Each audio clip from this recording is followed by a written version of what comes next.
What's up, y'all? Welcome into this week's edition of On the Bluff, and I am Gabe Kuhn, and joining me is Kenny Stubblefield. He's on the other side. We're gonna miss Christian. He'll be back for episode 100 because he has to be. I forced him for our century mark episode. He's gonna have to be back, but he's on vacation. Guy takes more vacations than the Griswolds. I mean, come but on. Kenny, you're joining me tonight. What's up, brother?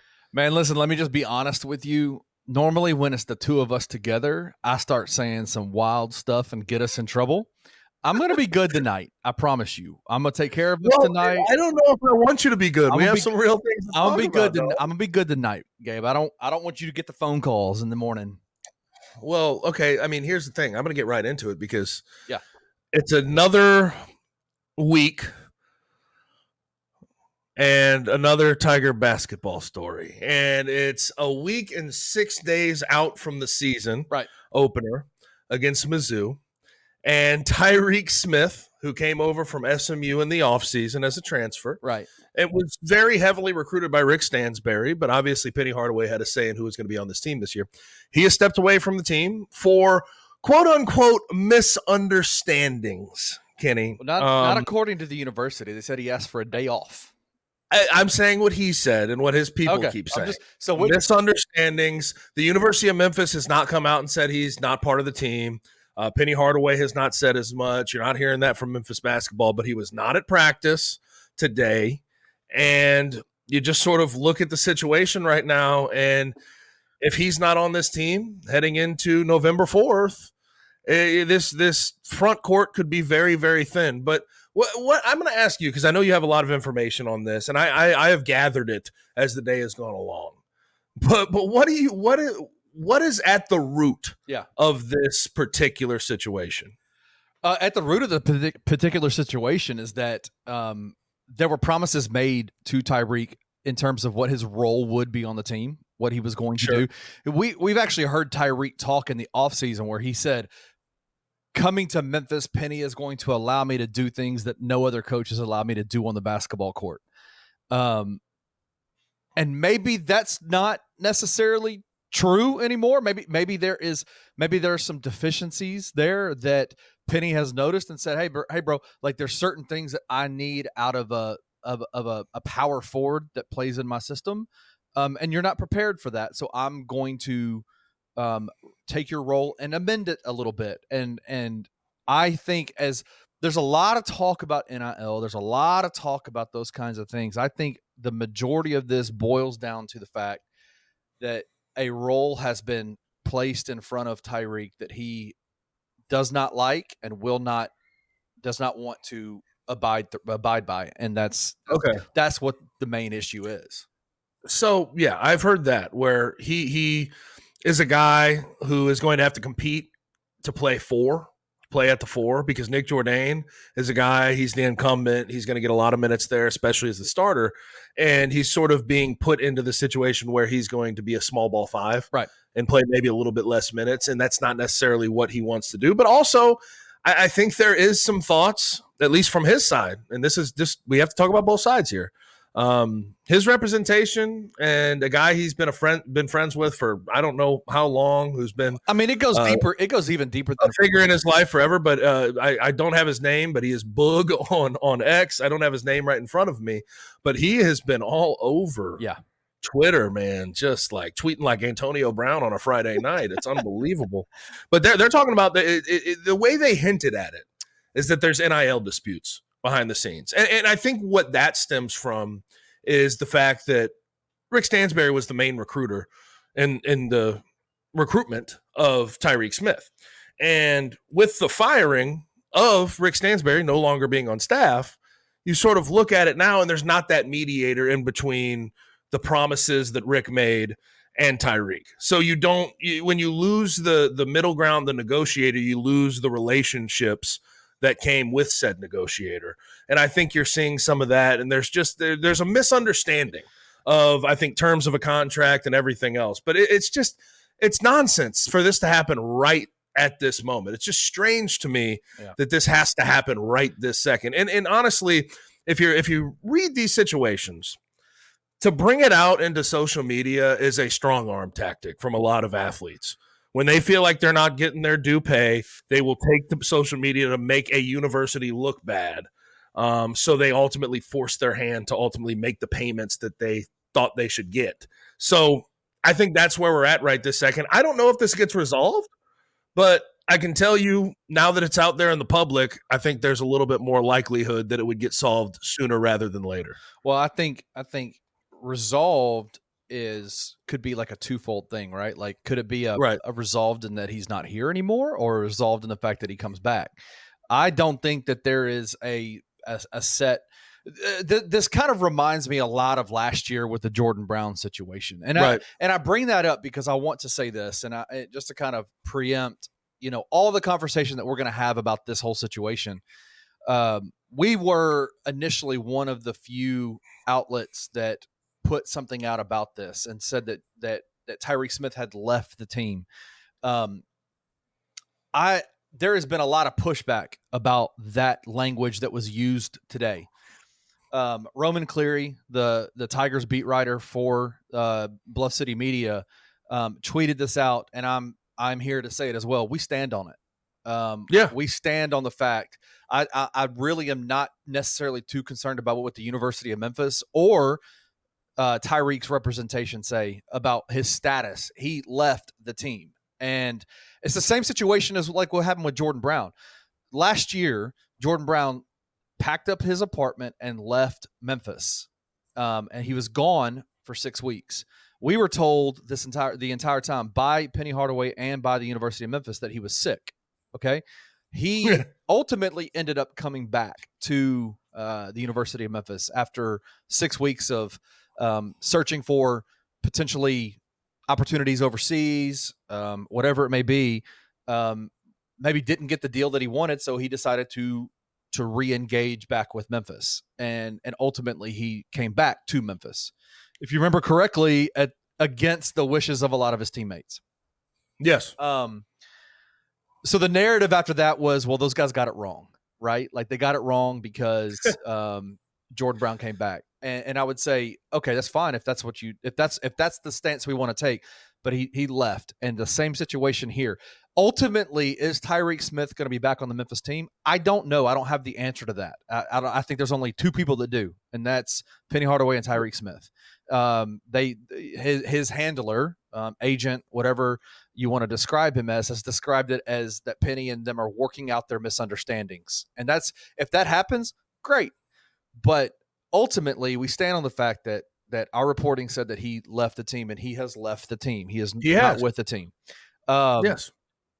Do I think – I would ask you this, Gabe. Would you rather this happen now or 4 weeks into the season?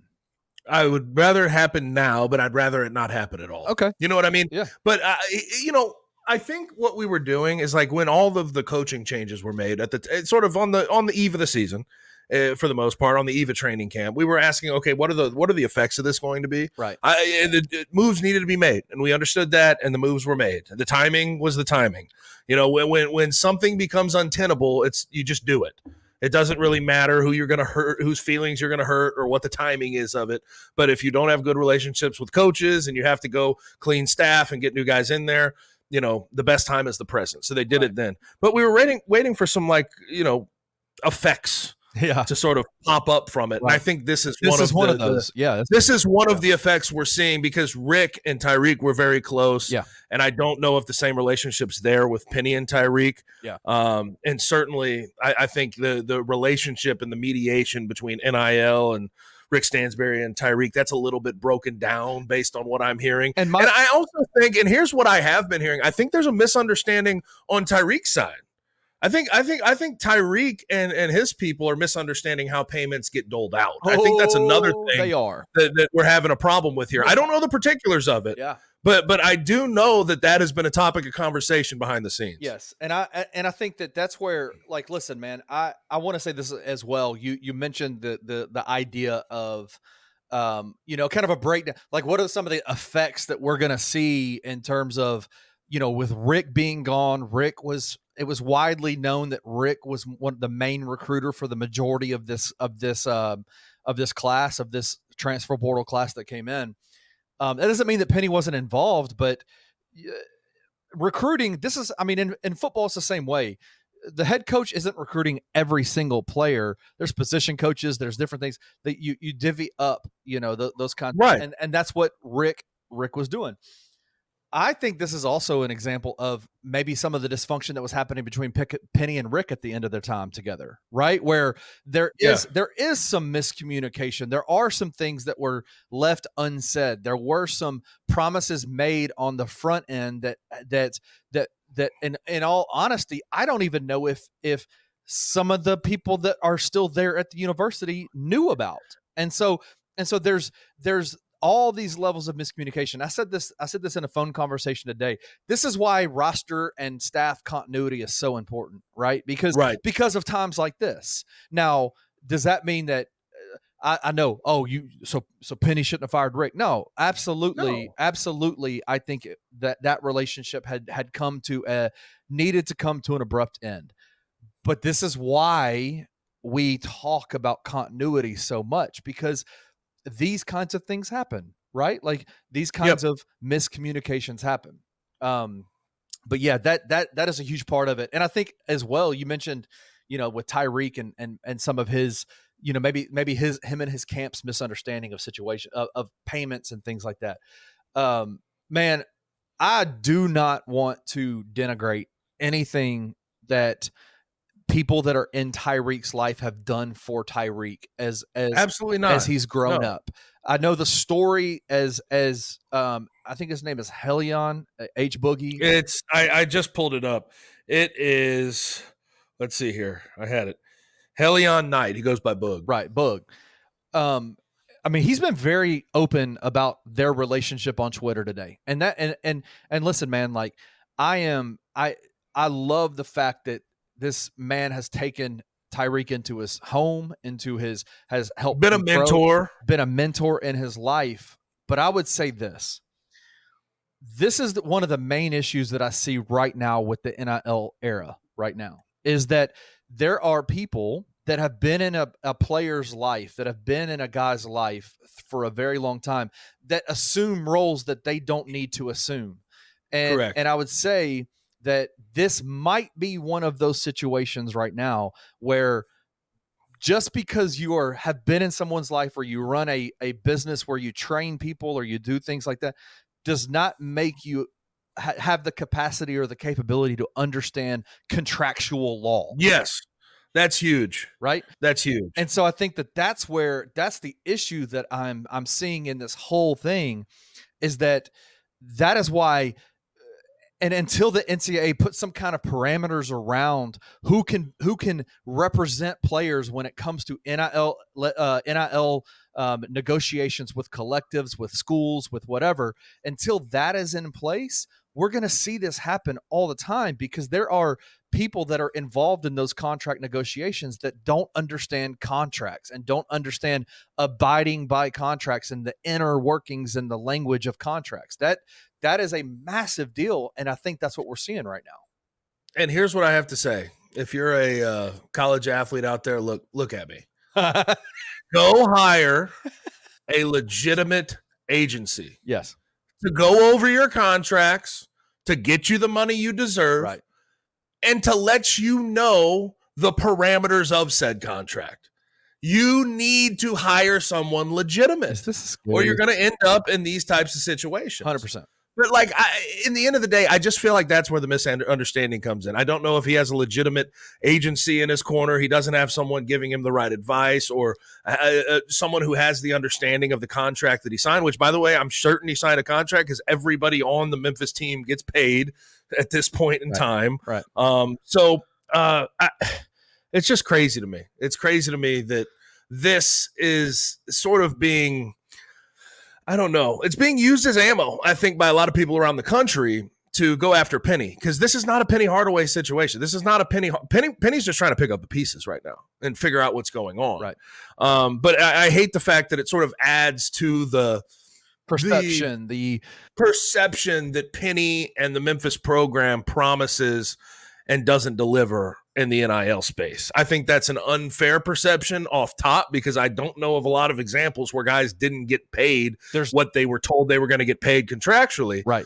But this adds to it unfairly because I just think there's misunderstandings here on both sides that could be worked through relatively easily. I have been blamed for, in the last couple of days since all this came down, of being on the tour bus of Penny's figured it all out, like that I'm carrying his water for him. And I would say I'm not, but I would also say I have seen things in Penny Hardaway this offseason, language that he's used, things that he said, that tells me that there are things that he has started to realize about him and what he needs to be as a program director, not even as a head coach, but as a CEO of a program, of building up the culture within a program. I see him. I've seen him say things and I've heard him say things that make me go, okay, I think he's kind of getting it a little bit more. One of the things that he said, I think just a few weeks ago, Gabe, is he said, one of the things I learned about last year was I need to be better at putting out fires more quickly. Yes. And that is what I think we are seeing right now. That's being put to the test right this second, just to be clear. Does it mean, like, does it accentuate or even add to the idea there's people that are in this city that love the University of Memphis basketball team that say Penny Hardaway, when is enough of the drama of the every year, that kind of thing? Is this another mark, another notch in that side of the equation? Is. Absolutely, people are going to use that. I think that what we are seeing is this is one of those fires that could have been there, that could have ignited later on in the season, that is being dealt with right now before the season starts. And I think that is a sign of health, but that's just me. And I here's the other part of it, and this is the way I read it. I feel like this is a leftover fire from the way things were. Bro. You know what I mean? Like, Penny's been sitting here. He gets his team here in June. It's rolling along. He's trying to get these things out of the way, all the NCAA investigations, the letter, and all this nonsense out of the way, getting the coaching staff things out of the way. Right. And then you get into the season, you're like, oh, we still have some hangover effects from the fires we made. We got a little landmine here we're having to deal with. Like, when there's dysfunction in a program, right, you can't eat away at it all at once. Right. There's some things you just have to, obviously you can get a lot of it out pretty quickly. Right. But there's still going to be some things that you have to nip in the bud along the way. And I think this is what we're seeing right here. But for the Memphis basketball team, this is from the perspective of what this front court could look like. This makes them dramatically thinner because you have Moussa Cisse going into the season a little bit banged up. Nick Jourdain was supposed to play more on the wing. He's going to be almost pigeonholed into big minutes at the 4.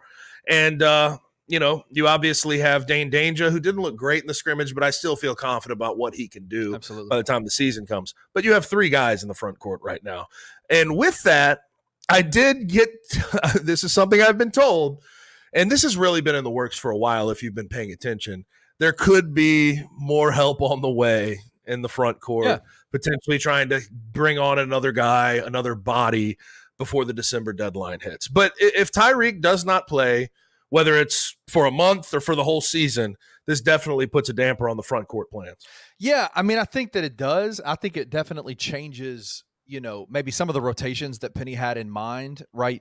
Like in terms of a role, you think about Tyreek and what he does on the court, and it's like, well, it's a small ball 5. Like, he can really run, he can really jump, and he can really defend. Like, outside of that, like, what else does he do really well? I don't know, but those things are needed. Like, if you saw, that you looked at even at the UNC game on Tuesday night, like last Tuesday, it was definitely one of those situations where you noticed the Tigers struggled at the paint at the rim, like in terms of defending, and obviously Moussa didn't play, and Moussa's a former Big Ten. He'll help pretty dramatically when he plays. Yeah, Defensive Player of the Year. I mean, he's dramatically better at that than any of the bigs they have. So obviously, losing Tyreek, if he does not end up coming back, the situation isn't resolved in him coming back, then clearly that changes some of the rotations. Does it change the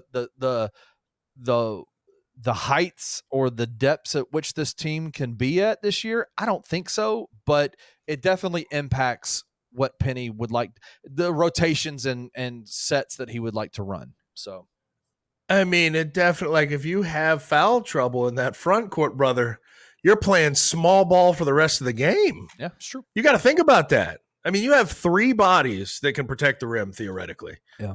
If one of those guys gets into early foul trouble, you're going to be in a world of hurt unless you add somebody else that can actually help you right now. But we'll see. We'll see how it all plays out.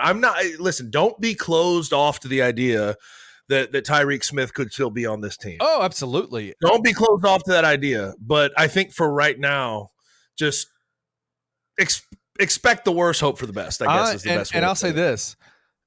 If he does come back, don't then turn around and use that as a way to attack us for saying that he's off the team. Because right now, if I hear that, I'm shadow banning everybody. No, I'm just kidding. No one pisses me off more than anything. What's that? When people are like, you're flip-flopping. You change your story every day. Well, sometimes when facts change, I get to change my tune. You know what I mean? When facts change, I am allowed to have a different opinion. Yes. I'm not going to stand on something that I know is false. Like everything that I say, everything that Roman says on behalf of Bluff City Media is what in that moment factually what we reported. Know to be factually true. If it changes, guess what? Everything changes. Things change every single day. This thing is fluid. And so we're not going to say maybe like, well, he's off the team because that's what we reported 2 weeks ago. No, like if he's back now, he's back. Like I'm just telling you right now in this moment, he is not taking a personal day. He is not on the team right now. But will that change? Maybe. Yeah, we'll see.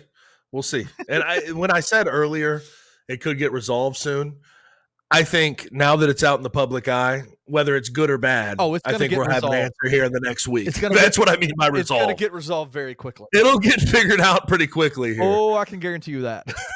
All right, now let's get on to Memphis football. Man. They improved to 6-1, 52-44 over North Texas. I know one thing. I will remember the name DT Sheffield for the rest of my life, and Tiger fans will for the rest of their life. First 2 plays of the game from North Texas, a 75-yard jet sweep from him, and then a 75-yard crossing pattern that he took all the way to the house. He is demonstrably fast, and it's kind of funny. I called his games at Northwest Community College. Yeah. And I don't remember him being that fast. He spent a year at Washington State. Then he got in the transfer portal again, ended up at North Texas. I guess I don't know if it's the Texas weather, what they put in the Denton water over there. But he has gotten faster since I've seen him at Northwest Community College. But this was a game where the defense did not stand on business at all. They gave up 600. And what was the final tally here? We have 653 yards of total offense to North Texas. They accounted the Tigers offensively for 526, one of their better offensive games of the year. Mario Anderson Jr. was phenomenal, 22 carries for 183 yards and 4 touchdowns. Seth Hennigan had 319 yards through the air, and his 1 touchdown was a deep ball to Demir Blankumsey, so they opened it up finally. But there's still something amiss about this team. If the offense is playing well, the defense struggles. If the defense isn't playing well, if the defense is playing well, the offense struggles. They just have not put together a full 60 minutes of football, in my opinion, this season. No, yeah, go back to DT Sheffield. The Tigers went down on their first drive. They got the ball first, went down, and systematically just went down the field and scored a touchdown. And we're like, oh yeah, boy, okay, good. Yeah. And then literally 10 seconds later. And it was didn't even get touched. Yeah. Just didn't even get touched on the end around. And I'll tell you this, man, like, you see somebody on TV and you're like, okay, that guy's fast. Like you can see film and you go, okay, that guy's fast. It was jarringly fast. Yeah. Like it was jarring how fast he was. And he's not a big guy, so his legs are just turning over. I mean, they are as fast as you could possibly imagine. They are moving. And obviously it was kind of like, wow, it was okay. Then the Tigers got the ball back, went down the field again, had a more extended drive and systematically went down and scored. Seth got his first rushing touchdown of the year, which was dope. And then 1 play later. So in 21 seconds of game time, in 21 seconds of offensive possession, Yes. North Texas. Well, actually, DT Sheffield. They accounted for 100. Yeah, DT Sheffield had accounted for 150 yards all purpose. Yeah. And 2 touchdowns. Yeah, it was crazy. But man, I'll just say this, man. Like that, it was fun down there. Like that was a fun environment. Like it was. Want to know why? Why? Because they played a little bit of offense. It was high flying. You got to cheer a lot. That's why. You got to see a lot of offensive football, which has been missing for the most part this year. Yes, it has been, but it was fun down there. Not a big crowd. Like, what do you think? We could talk about that for a second. I think they said there was 24,000 people there in the stadium. Are just Tiger fans just not wanting to come anymore? Like, are they done? Like, what's going on? I mean, it hasn't been an overly exciting product, but listen, this is what I tell everybody.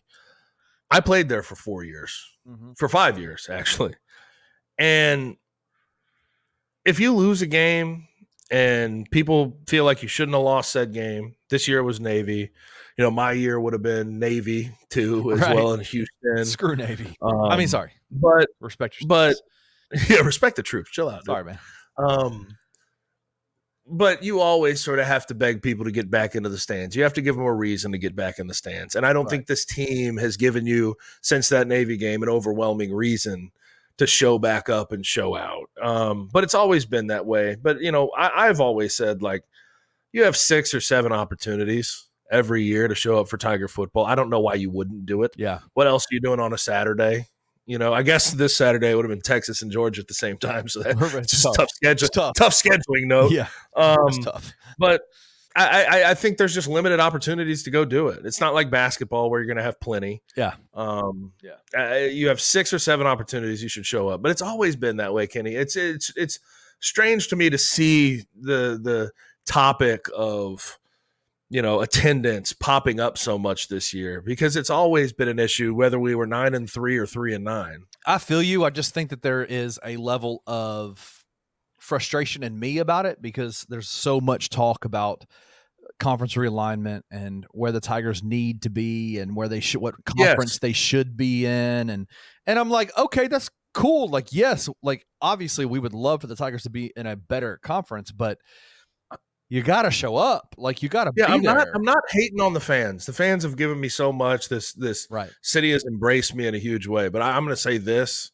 and I don't mean it to be like super offending, but the fans that follow football in this city, or at least the casual fans that are more basketball than football fans, they can be very fickle to the football team. Yeah, 100%. At any sign of inconvenience. No, it's always frustrating for me. You know what I mean? But that I don't want to go after anybody. No. It's sort of ingrained in what has been important at this school for so long from an athletic department standpoint. It's always been basketball, and you have to sort of get people on board to follow football at the highest of levels. But there's still some, we still have, don't get it twisted, we still have some diehard football fans. Oh, 1,000%. Let me ask you this. Who were you most impressed by, like offensively, on the offensive side of the ball? Were you surprised by Mario Anderson's comeback game after missing the last half of the second of the game last week, or were you more impressed by Demir's play, Seth's play, or was it Mario that you were? It was Mario in the offensive line, by the way. Yes, dude. Moving people around, brother, and running different schemes and feeling comfortable in all those schemes. You're starting to see that experience take over. And I'm going to say this. Yeah. And people are going to be like, they probably haven't thought about it in this way. The most consistent part of that offense this year has been the offensive line. They have had 5 starters out there who are on the same page and more or less consistent. Right. They've ran for 100 yards on multiple occasions. They have kept Seth upright for the most part this entire year. That offensive line has been the most consistent thing about that offense so far. Right. They've been pleasantly surprising. But there's 2 things that are bothersome about this team, and I think I've put a finger on it. One, I feel like the coaches coach with the game flow a little bit too much, and what I mean by that is those games against South Florida and Middle Tennessee, you should have put the foot down on the gas and run some offense and tried to run it up a little bit. But when they get the impression that the other team can keep up or that the other team is going to be able to take a lead, that's when they start drawing things up. You had the deep ball down the middle to Rock Taylor for like the first time this year. He just happened to drop it. You had the deep ball to Demir, who he caught it for a 62-yard touchdown. We don't see that in the games that they're up 21-3 in the first half. Keep doing that. Keep the foot on the gas. I shouldn't have to see another team compete for me to open up my offensive playbook this late in the season. We're going on week 9. Let me ask you a question. We're going on week 9. Get going. One of the more funny things that I hear from Tiger football fans is this idea, and I think Ryan might have said it in maybe his first or second year as the coach at Memphis. He said something about winning with class. Is that what that is? The hell with that. Is that what that is? Do you think that? No. Stop that. Get that out of your head. There should be no – listen, if it's 56-7 at the end of the game and you have it on the 2-yard line and there's 5 seconds to go and they just took a timeout to be a-holes, knee the ball out, go. But if it's, a 2-score game with 5 minutes to go and you're up by 2 scores, go put it in the end zone. Screw it. Go. 21-3, Because here's the thing. Yeah. Points scored and point differential matter at the end of the year. And this team's going to have to focus on that. And I'll get to that in a second. Like, you have to focus on those tiebreakers because that's going to be very important. Do you think? But the second thing that bothers me about this team, can I sort of throw this out there? Knock it out. The second thing that just blows me away about this team is their ability to never extend a lead and never capitalize on another team's mistakes. There were multiple opportunities where they picked up a fumble. You can extend the lead by 2 scores. Weren't able to do it. They miss a field goal when they had a chance to go up by 2 scores. They had a chance late in the game. Chandler Morris in that game, if you were following it, probably should have thrown 4 or 5 picks. Yeah. He only had 1. Yeah. And they just drop them or it goes right through their hands. But they're not capitalizing on the mistakes that other teams are making. And I just don't quite understand it because what that leads to is a bunch of games like we've seen so far this year and last year where it ain't over until you see zeros on the clock. I mean, even at the end of that game, 57 seconds left. They have no timeouts, North Texas does. They get it all the way down to the 14-yard line or whatever it was and have 2 shots from there to go get a touchdown and then ultimately get the 2-point conversion. Like, that shouldn't happen.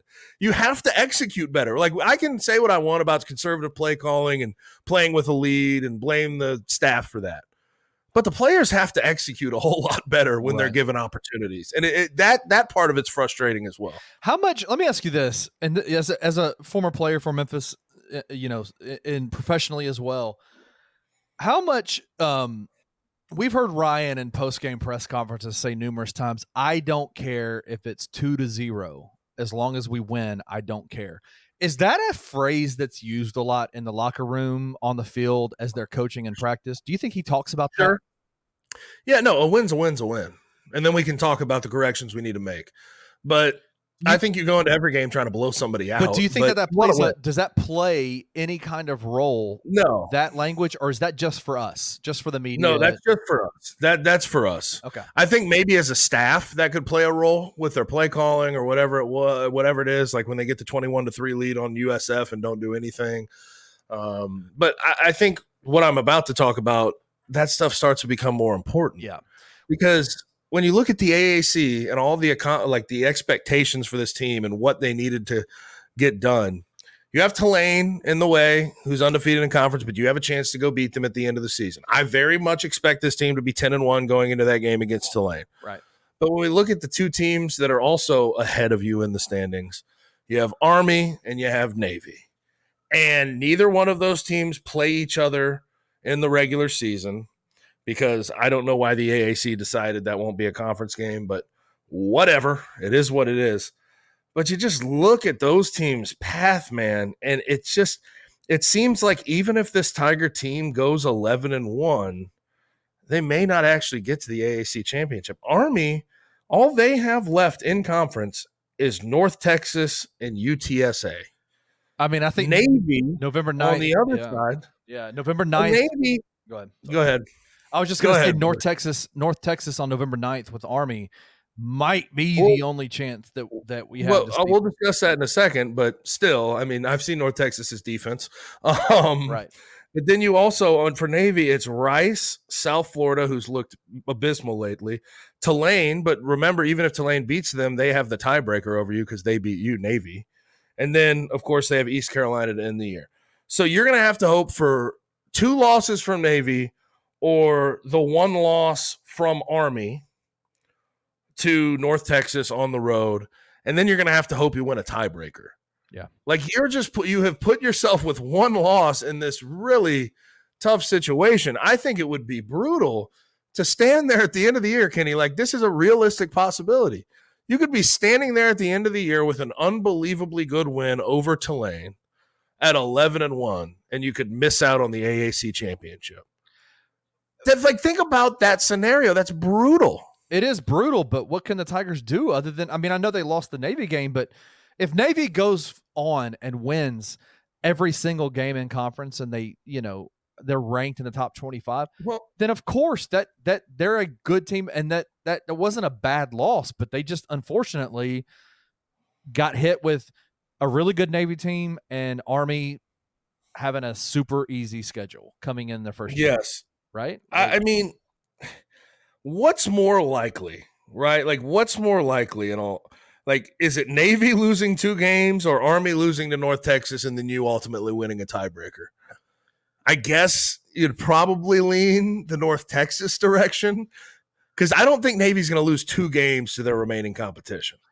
They got 2 games between Rice, South Florida, Tulane, and East Carolina.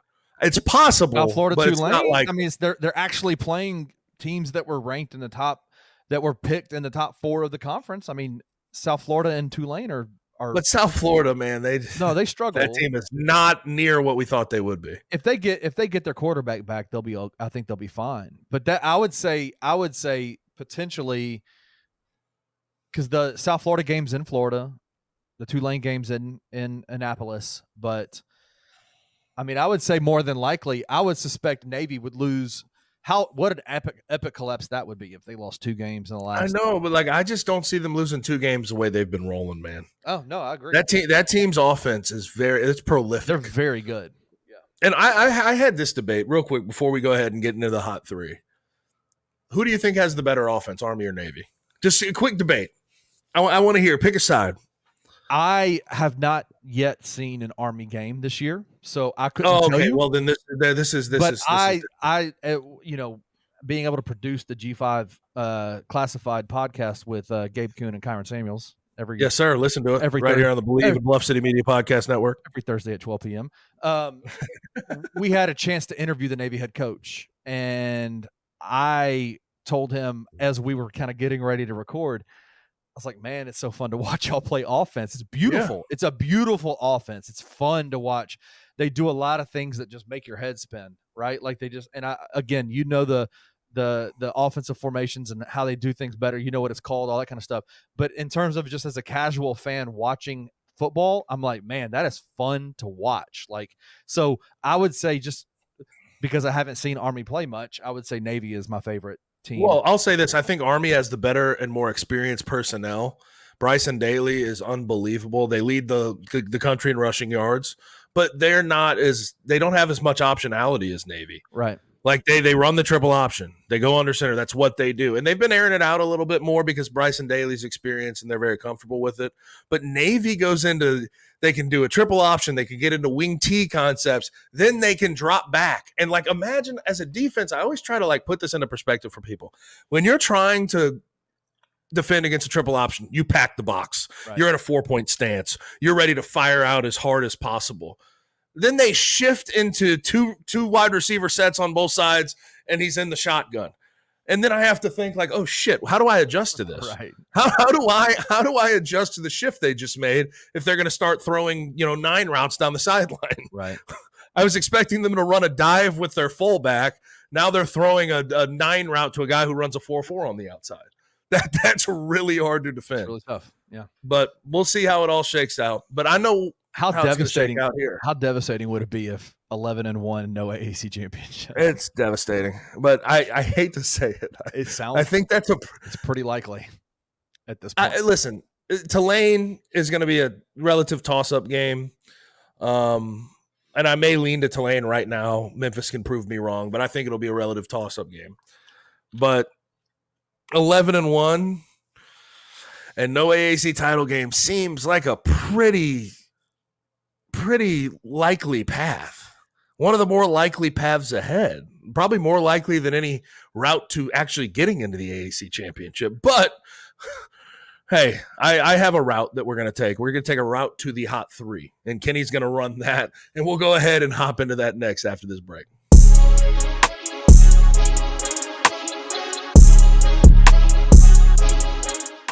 Hey, we got Tyler Cole here. What's your take? Hold on, let me get this out the way. Hey, fight! So look, I got a take for you today. The Grizzlies are a bigger threat in the West than the Lakers. Speak on it.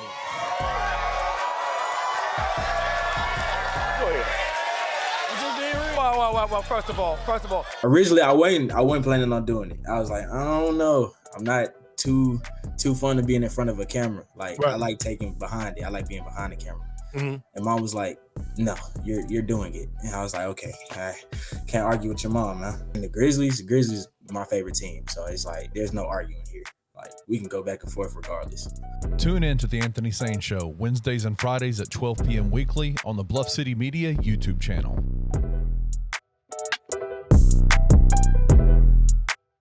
Yuki Mania. Oh, boy. I was thinking, I don't know if you know this or not, but Yuki on Instagram has posted 10 times. His last post was him in a Grizzlies uniform. Okay. He's posted 10 times. He has 630,000 followers. I was thinking, I don't know if you agree with this or not, that we are going to title this show Yuki Kawamura. That's it. Just his name. And see how many views we can get. Apparently, Yuki's a bigger deal in Japan because he's kind of like the Steph Curry of Japan. He's 5'8". Yes. We can relate to him. Yes. We can do what he does. No, we can't. Well, not us. I'm just saying the collective, the people. I want the people to say, no, y'all can't do what he does. Just because you're the same size. But they believe he can. They believe they can. Okay, you can believe it, but I'm just telling you can't do it. Tune in to the Night Court Podcast with your hosts, Rob Fisher and Brevin Knight, on the Bluff City Media YouTube channel.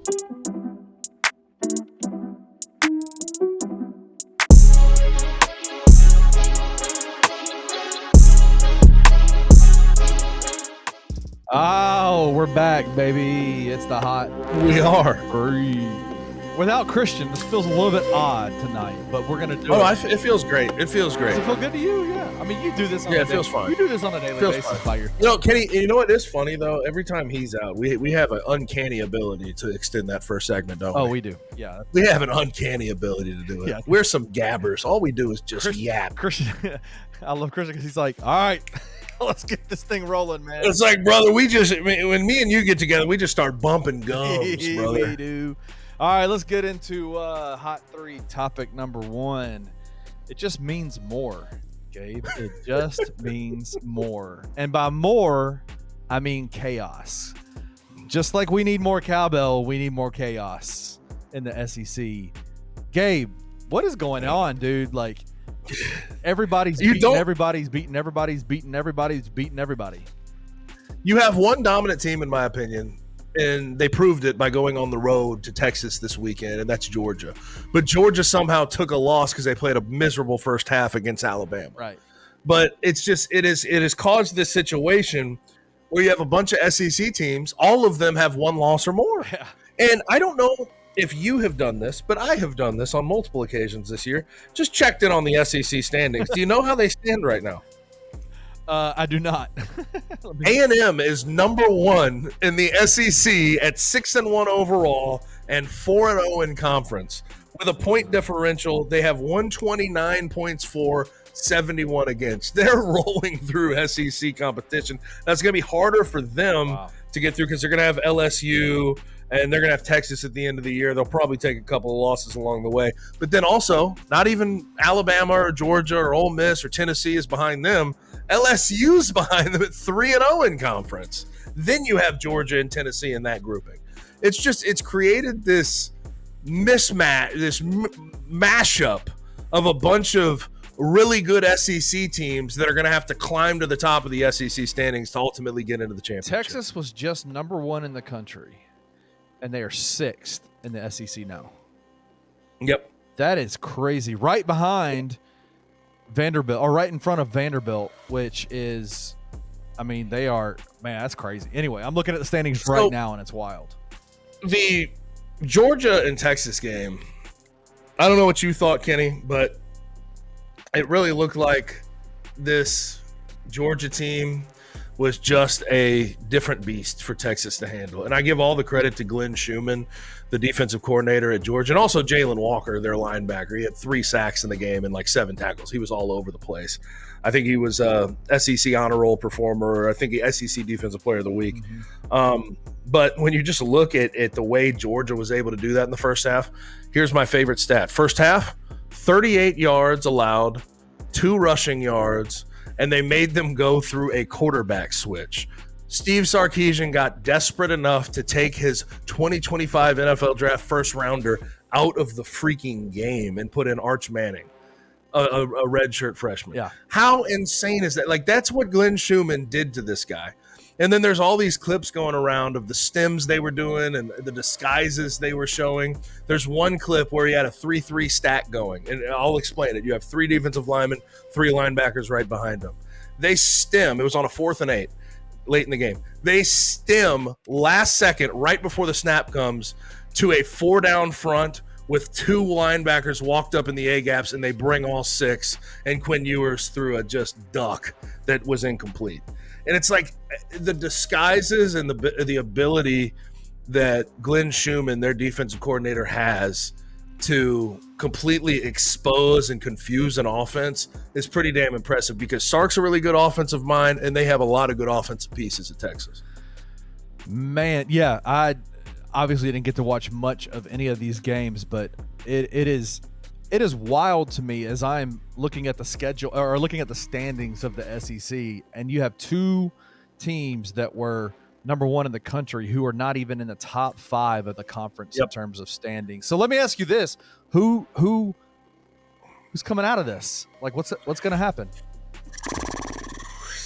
Georgia, I think, will play for an SEC title because they have A&M left. Or no, they don't have A&M left on the schedule. But I think Texas will beat A&M. And then Georgia is going to have a couple more chances here to beat some top dogs. I think we'll have some more cannibalization before the season's over. And I think Georgia will probably beat Ole Miss and Tennessee because they get Tennessee at home. And I think they'll probably go through the rest of the SEC schedule unscathed. If you have 1 loss here by the end of the year, I think you'll be one of the top 2 teams in the SEC. But, I mean, I don't know, man. Yeah, anybody's guess is as good as mine. Like, Tennessee has a decent opportunity, I guess. But the problem is you're going to have to see Georgia. Yeah. And you know that's probably not going to go your direction. I mean, I really don't know. A&M is they have a chance to still be in the title game. But you do have LSU and Texas still there. I to be honest with you, I have to see a couple more weeks before I really stand on business about my picks for the SEC championship. But can I bring this up? Is Bama broken? Bama might be broken, dude. That for real. Yeah, I was listening to some of the game. I was watching some of the game before I left to go to the Tigers game on Saturday, and Ryan Williams is a fantastic wide receiver, 17 years old. Absolutely. Fantastic, a game breaker. Like, he is awesome. But what else other than Jalen Milroe, like, what else do they have, Gabe? Well, here's what's funny. Kalen DeBoer is reliant on Jalen Milroe playing hero ball. Yeah. But Jalen Milroe playing hero ball is reliant upon Ryan Williams catching the ball 1 million times a game for 200 yards. He targeted him 20 times in the game against Tennessee. He only caught 8 of them for 73 yards and a touchdown, which is a good game still, but he targeted him 20. Right. He dropped back 45 times and threw 45 passes and targeted one wide receiver 20 times in those 45 passes. Man. You have to divvy the ball up better than that. You can't stare down one receiver and just try to throw it at him willy-nilly. You have to be a more measured thrower from the pocket, which is one of the reasons that when everybody was freaking out about Jalen Milroe in the NFL draft, I'm like, I want to take pause. I don't know if he's as natural of a thrower of the football as you're giving him credit for. But also, like, you just sort of look at Alabama, they're not as great on both sides of the offensive line and the defensive line. In the trenches, They're just not as good as they were under Nick Saban. They gave up 139 yards, 2 touchdowns to Dylan Sampson, who's not even a big back. He's fast, right? But 26 carries, 139 yards, 2 touchdowns. Vandy stuck in there against that Bama defensive line. No sacks on Diego Pavia, and they ran for, I think, somewhere around 100 yards. I think they gave up 133 yards rushing to South Carolina last week in that 27-25 sort of thriller they had. This Alabama team's just in a very strange spot, but I think the most telling stat, and some people will say, well, Nick Saban, before he left, his teams were very penalized. But in this game against Tennessee, Alabama had 15 penalties for 115 yards. And they're 130th out of 134 FBS teams in penalties per game that Alabama is. That is so. The discipline's lacking. It is. That is surprising, man. That is surprising that they're that penalized. Like, because that's one of the things that we've always known about Nick Saban teams is just how disciplined they are and how dynamic they are. And they definitely seem to not have the dynamic players that they usually do on both sides of the ball. But let me ask you this about, and you're going to help me with this last name, but Nico Iamaleava has originally in the first couple of weeks of the season, you and Christian would talk about him and say, man, just the levels of what he can do is just, has your opinion of him changed? I know they just beat Alabama. I know they just did their 3-1 in the conference, 6-1 in the overall, but is he the key to Tennessee being able to continue to do what they want to do? And do you see him being able to fulfill that, right? Like to get to where they want to go? Listen, yes, I think he needs to be a whole lot better if they want to be in the college football playoff and compete for a national title. Absolutely. But like I'm not a guy who's going to be like super critical of the kid. He is young and he plays young, right? And that's the way he's been playing since he got into SEC play. Going into this week, he was last in QBR in SEC play among all SEC quarterbacks.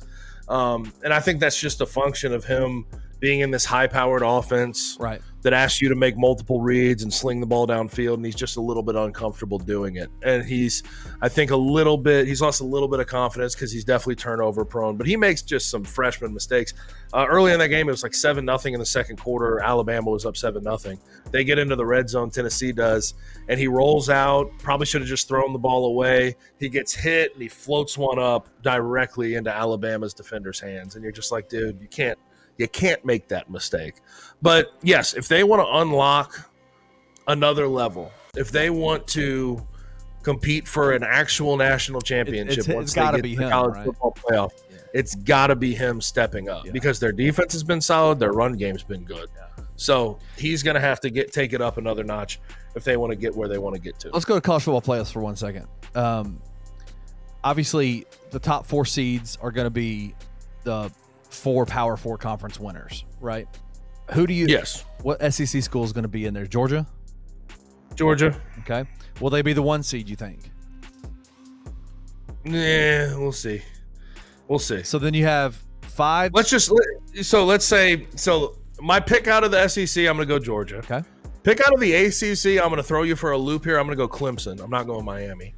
What? Because Cade Klubnik has been coming on pretty strong. I would look at him in the Heisman odds right now. He has been trending up, man, but no one's I'm a massive fan of Cam Ward. Anyway, he's great. Yeah, Big 12. I'll probably go Iowa State here, although I'm not very strong in my belief there. But Utah has completely fallen off the map. Yeah.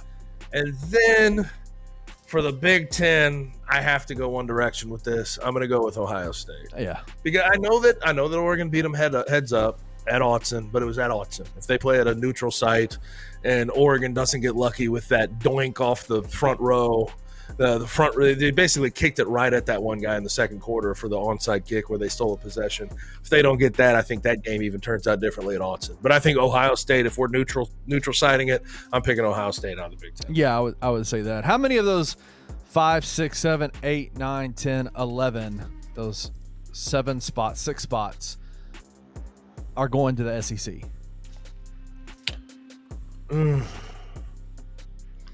Probably 2 more on top of that. Really? I Only think there's 2? Too many losses. There's too many losses scattered already in the SEC, and then I think there's more to be handed out because a lot of these teams are going to play each other. Don't you think though? So I think on top of your conference winner, I think there's going to be 2 more SEC spots. Who do you think that's going to be? I'll go with just I'll go with Tennessee. Wow. And I will go with, I mean, it's hard for me not to. Like, Alabama could sneak in as a third one, even though they have 2 You just losses. called them broken a few minutes ago. But I will lean, and this is just a lean. I'll lean LSU. Or no, Texas. Sorry, Texas. Yeah. Texas. Absolutely Texas. Dumb for me to even bring up LSU. Texas and Tennessee. I like it. All right, now NFL. Let's get to NFL. Here we go. NFL headlines.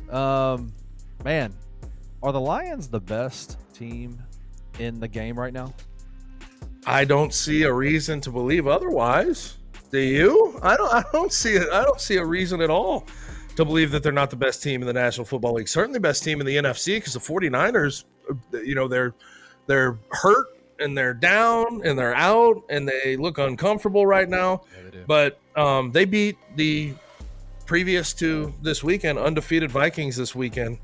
I believe it's 31-29. Jake Bates had a 44-yard game-winning field goal. And I know that, like, his career has gone – it's been strange to watch him throughout his career because the Rams gave up on him and the first couple of years with the Lions didn't go according to plan. But Jared Goff is awesome. Dude. He is so good. He is so good. Yeah. And like, I think the reason he's so good is because he has the experience to understand what is being done to him in a secondary, and he can pick out blitzes. He knows where it's going to come from. But Brian Flores' defenses with the Vikings had forced 3 interceptions from Aaron Rodgers, 3 interceptions from Jordan Love, 2 interceptions from C.J. Stroud, and Brock Purdy threw an interception, and the Vikings beat the 49ers.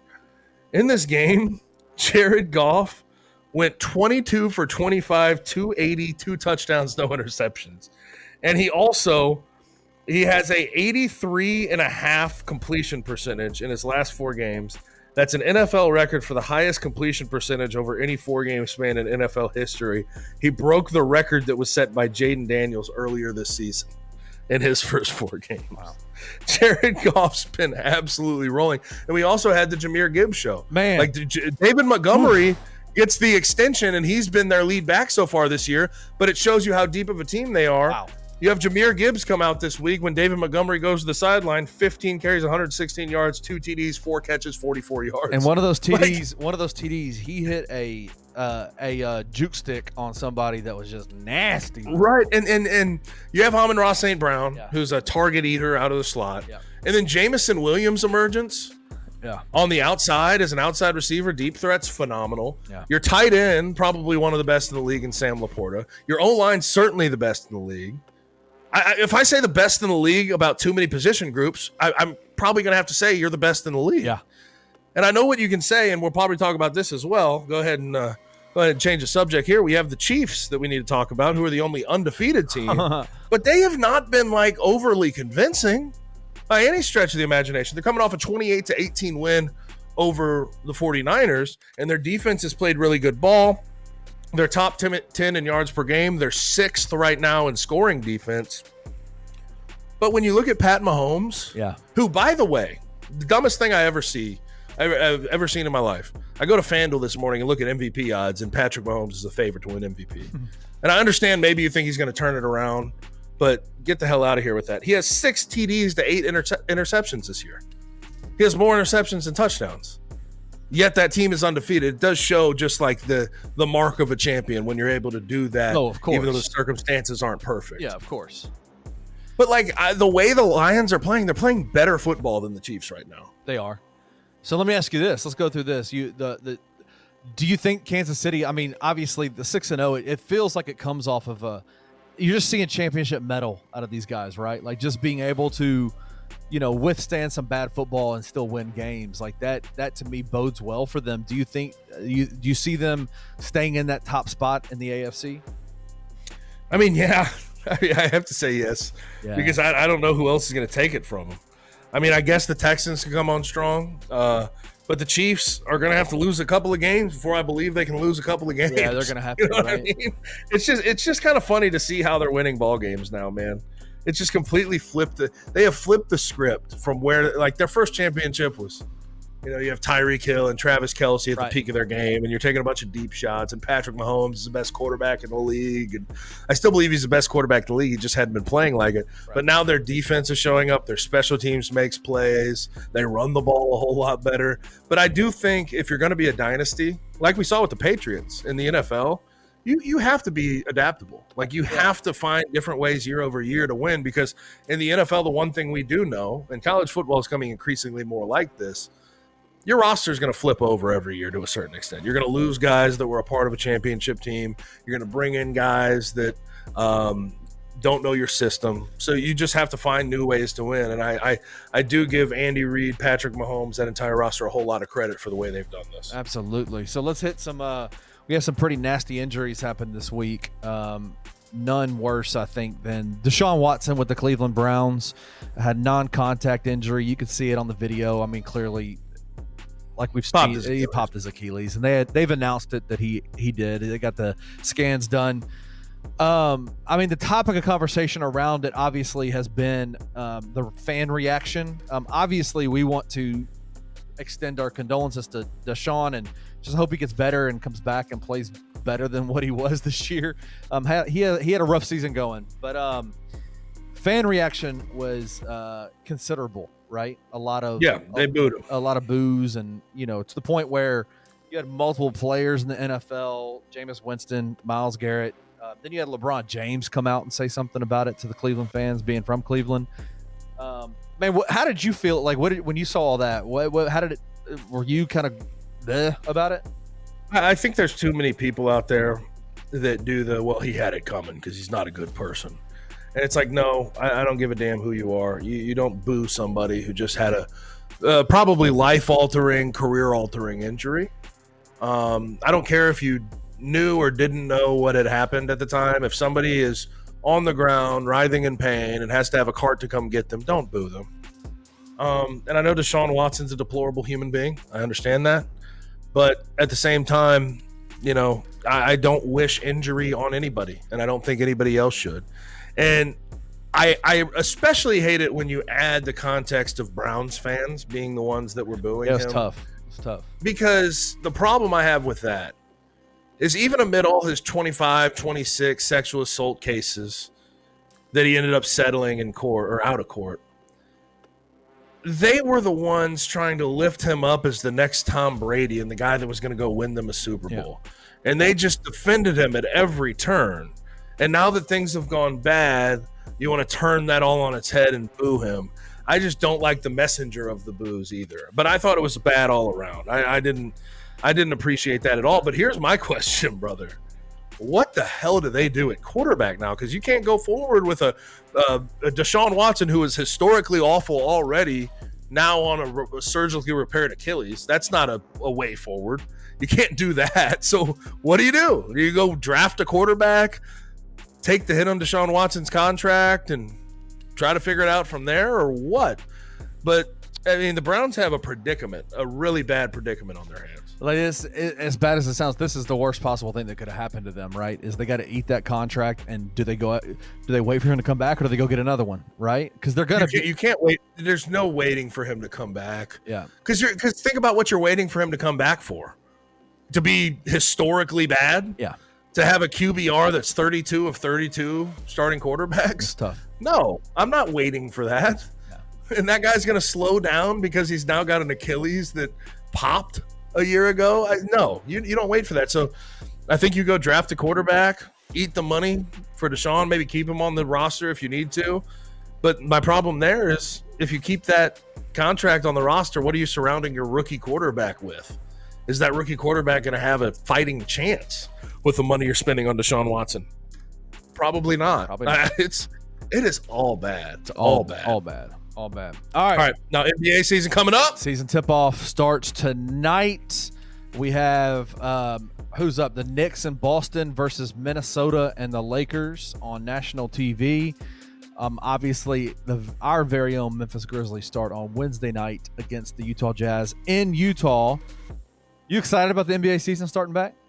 Absolutely, brother. I'm very excited. Night one, Lakers, I don't think they're going to be a very good team, but I do get to see Anthony Edwards play, and I get to see Julius Randle and Rudy Gobert and that sort of new-made roster that the Timberwolves have. And what I am excited about with the Timberwolves, even though they are a competitor of the Grizzlies in the Western Conference, I'm excited to see Naz Reid get a lot more run, because I think what's been missing from his career is consistently getting the 30, 35 minutes a game.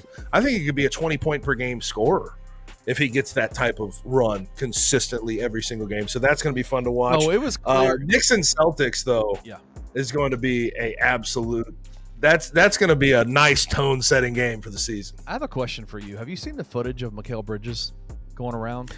It's kind of broken, dude. His three-point ball. You went 0 for 10 or 0 for 11 in his final preseason game. They showed they clipped out some stuff from practice today too. Him just shooting in a warm-up drill. Why does he have a hitch now? Somebody's been messing with his shot, man, and it is legitimately awful. And the zero push on the ball, everything's hitting the front of the rim or below. He's got that Kyle Anderson hitch going too. It's man, weird. It is so strange because he's always had that high release, right? But he's added a hitch to it that is just strange, and it's weird because the Knicks had something going there, man. Last year, adding Cat, kind of changes their. I think their ceiling. It raises their ceiling up. But the Josh Hart, Jalen Brunson, Dante DiVincenzo kind of backcourt there was a level of tenacity and aggressiveness and playmaking that those guys were able to provide that really worked, obviously with OG Anunoby and all that. But adding Mikal, you thought, okay, man, they got something going on here too. But now they just got rid of Dante in the trade to get Cat. He's in Minnesota. They had that kerfluffle in the preseason that was pretty hilarious. But man, if Mikal doesn't get that fixed, man, that's going to be a struggle for New York this entire year. I think they're substantially better 1 through 5 than they were a year ago. I don't think there's any doubt. Right. Even defensively, you talked about the tenacity. I think they probably brought even a little bit more in with Mikal Bridges instead of Dante. He's one of the best defenders in the league. He's a defensive player of the year. But he was also one of the best three-point shooters last year too, percentage-wise. Well, but also, what is he known for? He's known for his defense. 100%. The two-way ability, no doubt. Right. But he's known for his defense. But Jalen Brunson, Mikal Bridges, Josh Hart, OG Anunoby, and Karl Anthony Towns, offensively, defensively, I don't give a damn. That's a great starting lineup. My problem comes in. Here's my big problem. Yes. I'm not so worried about that necessarily. Mitchell Robinson being on the bench or being on the injury list to start the season is definitely concerning. Yeah. They're probably going to need a little bit more as they get to the trade deadline later in the season. My big issue is they don't have depth, and Tom Thibodeau's their coach. Right. That's the biggest issue I have. Right. With Tom Thibodeau, he's going to want to run his starters out there for 35 minutes a game. Yeah. And when you do that, you risk a whole bunch of injury. And you saw last year they were a complete mash unit by the time they got to the Eastern Conference playoffs, and they end up losing to the Pacers because of it. Because OG Anunoby was hurt, Mitchell Robinson was hurt, and Julius Randle was hurt. And in that series, Josh Hart went down, and Jalen Brunson started to get banged up. You have to have depth with Tom Thibodeau because it's very clear what he tries to do. He runs his starters out there and runs them into the ground. He always has. Did it with Derrick Rose, did it with those Bulls teams back in the day. You have to have some depth with Tom Thibodeau, and I don't know if they have that right now. Yeah, it's tough. And they just have they traded away all of it to try to match the power in the starting lineup of the Celtics, but I don't know if that's necessarily the way to go to try to beat the Celtics and get over top. Which just makes this Mikal Bridges development so weird because they're going to need him so badly, right? To be successful, they need Mikal Bridges to be what he was with Phoenix. And I'm telling you, man, like that jump shot looks completely broken. It looks broke. It looks broke right now. Until I see it in the regular season continue to trend that way, I'm gonna hold my my judgment for now on his 3-point. We'll hold on that. We'll see after the game tonight. Wednesday night, the Grizzlies face off against Utah. Taylor Jenkins, in another moment of trying to be as open as a franchise as possible about injuries, announced yesterday that Jaren would be out for the season opener. It sent Grizzlies Twitter into a frenzy. Are you as concerned about Jaren Jackson Jr. missing the first game of the season as the rest of Grizzlies Twitter? No, there's 82 games. I'll live. I'll be all right. And also, the update he gave was that they expect him back probably for the home opener, right? Which is the next game, right? So, which is like the next day, yeah. It'll be okay, and it's the Jazz to open up the year. I'm not saying they can't lose that, but right. I mean, like I don't think they need Jaren to go win that game. They could win it without Jaren. So I just think I'm frustrated with the injury concerns already. Vince, Gigi, and Luke are all going to be missing substantial time to start the year. Yeah, you're just like, brother, we're starting on this note? Seriously? This is how after last year, the basketball gods can't swing the other direction. You know what I'm saying? Like, everybody needs to go to church. Everybody needs to study up, get their favorite Bible verses ready. You know what I mean? Like, something needs to happen. Yeah.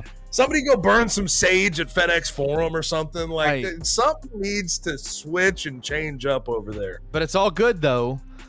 We can miss those guys for a while because Yuki Kawamura is now two-way, baby. A two-way player. How excited have you seen? Listen, we're saying Yuki's name 10 times in here so we can get the bump.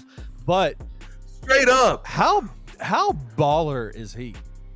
He's awesome, 5'8", and it's kind of funny. Like, you would think, okay, he can play a little offense. He can dish out some assists. He plays hard as hell on defense, brother. Love it. He can get some knockaways and some steals, turn some defense into offense, even at 5'8". He's a really fun player, and it was kind of funny that you mentioned the bump that you get. I think I saw Drew Hill. Drew Hill wrote his article about the Grizzlies, going from as an Exhibit 10 to two-way contract. He broke it before Shams got it. He got 2 million hits in the first 24 hours on this freaking story. 2 million. 2 million. That's crazy. 2 million with an M. Yes. I mean, good God, brother. That is crazy. I love it. That probably doubles, triples, quadruples, 10 times up all of the articles he's written so far this year. Yeah. We 2 million hits. Night Court did a episode this last week where they just titled it Yuki. The Yuki Kawamura show. I saw it. And it went a good idea. That's a pretty good idea. Even though we've mentioned him twice, that's going to be the name of this show. On the Bluff, Yuki Kawamura. No, I'm just joking. Yeah. Are you, so also kind of last things, Scottie Pippen Jr. Signed a guaranteed contract with the club, 2 years. Thoughts? Are you 10 to 15 minutes, maybe 15 to 20 if there's foul trouble. Yeah. Nice backup point guard, alleviates some concern. My only remaining concern, I think, for this year, obviously injuries. That goes without saying. But I do want to see maybe a little bit more depth in the front court behind Zach Edey. But they have another roster spot. They have Jay Huff on a two-way. Would you have signed? I don't think it's necessary right this second. Would you have, seeing what you've seen in the preseason, do you think Jay Huff would have been a better fit in that guaranteed contract role, or do you think Scotty's earned it? Like, he's just earned it? I think Scotty's the perfect fit. Okay. Because Derrick Rose is gone now, and you have a young guy that can step in on a small contract. And what I think the big takeaway from that is you've had 3 guys in the calendar year of 2024 go from two-way to full-time contract. One was picked 45th in Gigi Jackson. Right. One was a 47th pick. One was an undrafted free agent. It's awesome. Like, it does go to show, like, we can talk about Zach Kleiman and this front office's misses, like Jake LaRavia or David Roddy or Zaire Williams. You can talk about all those, but the value that they have found in the second round, considering what the CBA is like, the way they've gone from two-way to active roster on these just cheap, tiny deals for really good role players, that has been more important than anything for the future of this organization. 1,000%. I think you look at the contracts they have and the flexibility they've allowed themselves to continue to have with these contracts. The Grizzlies are set for good things in terms of, the contracts behind it, the money, the financials. But all right, man. Our time's up. Time is up. Our time is up, but go like, subscribe to all of our great podcasts on the Believe in Bluff City Podcast Network. Go to bluffcitymedia.co to check out all the podcasts and the articles up there. You can go read about Tyreek Smith. We talked about it off the top of the show, but Roman Cleary has an article up right now. Go hit the link and go check it out. It is very, very informational, and there's a lot of pieces of information that you need to know that Roman put in that article. So go do all that. But you know what? I'm going to go ahead and say bye. Kenny, you say bye as well. Say bye. Bye. Say bye. Bye. All right. We'll talk to you next week. Thank you for listening to On the Bluff. If you enjoyed this episode, leave a rating and a review wherever you download your podcasts. Also, like and subscribe to Bluff City Media's YouTube page. Head over to www.bluffcitymedia.co for comprehensive coverage of Memphis sports and how you can become an insider.